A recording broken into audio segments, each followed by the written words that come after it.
بمناسبة إن خلاص سنة انتهت بحلوها ومرها وابتدت سنة جديدة، أو بمعنى أصح بداية جديدة لينا. بيتهيألي كده جه الوقت خلاص عشان تبدأ حياتك من جديد، بعيد عن الحزن والاكتئاب والدراما. أنا جمعتلكوا هنا في البودكاست ده شوية حاجات عملناها قبل كده ولا زلنا بنكررها كل سنة. اعتبروني هنا زي المنبه بالظبط، جاي أفكركوا بيها وأفكر نفسي معاكوا.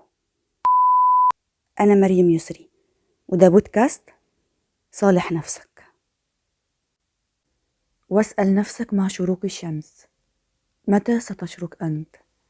سنة جديدة يعني بداية جديدة، يعني فرصة تانية ليك في حياتك. دي نعمة من ربنا، خليك فاكرها. نعمة الفرصة التانية من رحمة ربنا بينا، إنه ادانا فرصة تانية. يعني لو ركزت في حياتك هتلاقي إنها نعمة كبيرة قوي.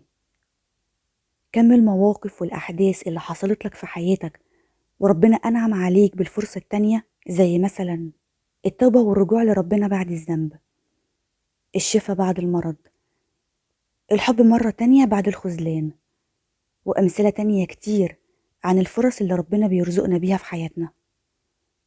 عشان كده بقولك قدر النعمة دي، عشان محدش يقدر يعيش من غير فرصة تانية في حياته. ما تخافش. أكتر حاجة بتوقف الإنسان عن أي حاجة هو نفسه فيها هي الخوف.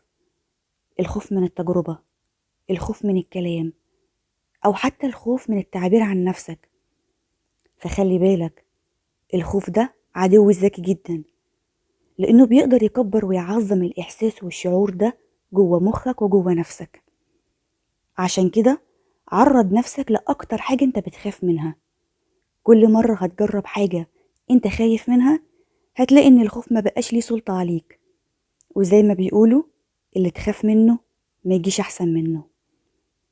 أفكارك هي حياتك، بمعنى ان لكل فعل رد فعل. حاول ما توقعش نفسك في فخ الأفكار السلبية والعدائية تجاه نفسك.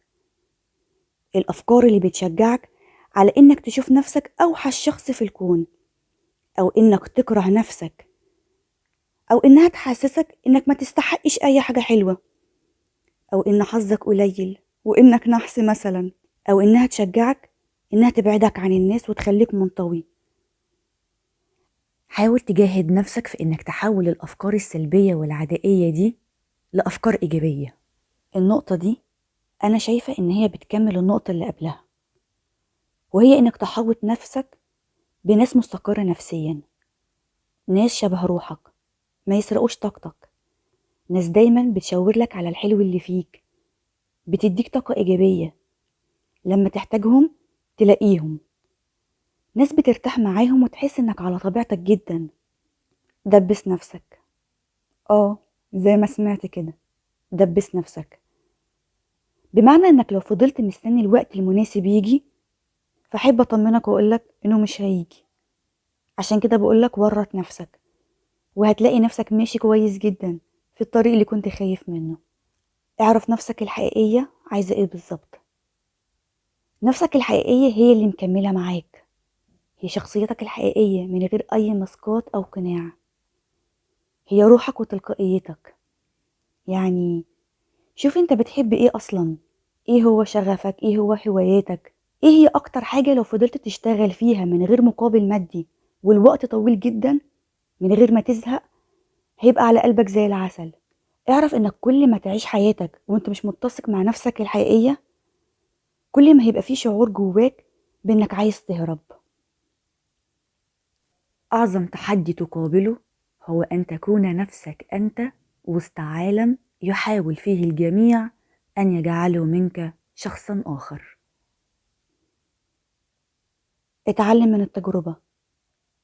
ادي لنفسك الفرصة انك تجرب، تدخل في المجهول من غير اي خوف وقلق وعن اقتناع، وحاطط في بالك وانت بتجرب انك حتى لو جربت وفشلت هيبقى احسن 1000 مرة من انك تفضل في مكانك وتقول يا ريتني كنت جربت، يا ريتني كنت اديت فرصة لنفسي. بمعنى اصح، كل خطوة فيها فايدة ليك حتى لو فشلت. خليك مؤمن بنفسك لأبعد حد. يعني انت لو شايف انك تقدر تحقق حلم لشيء معين، يبقى ابدأ فورا، وما تسمحش لحد يقولك انك مش هتقدر، لان اللي بيقولك كده هو قاصد انه يحبطك، مش قاصد ابدا انه يساعدك. اذا لم تؤمن بنفسك فلن يؤمن بك احد. الدعاء. الدعاء هو المفتاح الوحيد اللي تقدر تحقق بيه مطالبك.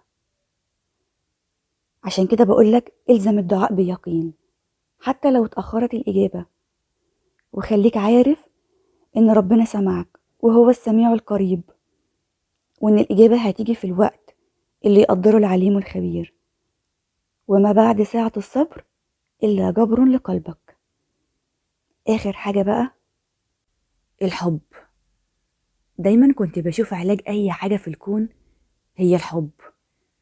الحب أصلا طاقة سلام وأمان، قادر طول الوقت يخليك سعيد ومبسوط.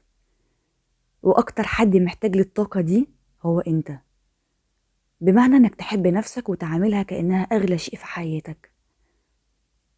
كل شيء يتغير للأفضل عندما تبدأ بحب نفسك. أنا كده خلصت. لو عايزيني أكمل في التذكيرات ديت اكتبولي في التعليقات هنا.